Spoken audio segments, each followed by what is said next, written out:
Okay, one question for you. Hit it. You've been put in crazy situations because of what you do. Did you grow up with thick skin, not being afraid to throw in? Or is this something that was learned over time to where at this point in your career, you're just used to this now? I don't know where I got it from. I don't know. Partially the seeing the best in people and the integrity, probably from my dad, but my creativity perhaps from my mom. I'm not sure though. I think it comes from God. It comes from somewhere.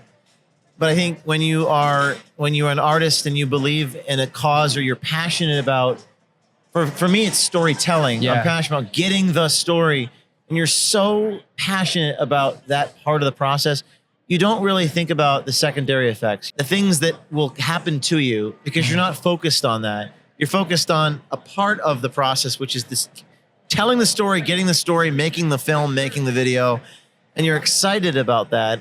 And you're not really thinking about it. So I don't view it through a political lens. I view it through more of a cinematic lens.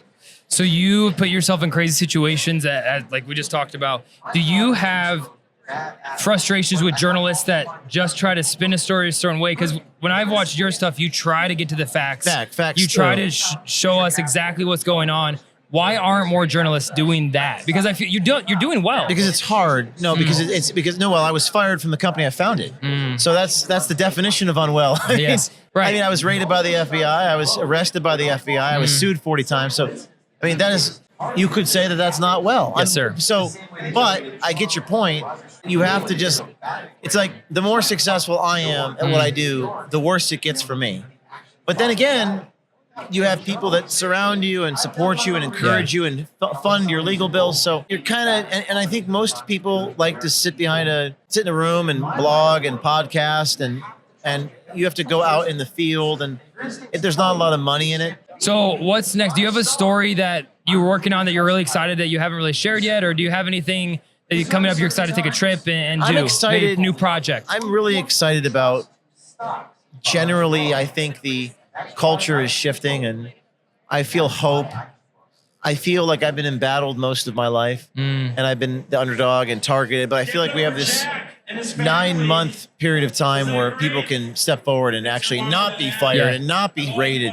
I'm excited about that. One last question. I know you got to go. 2 minutes. Okay.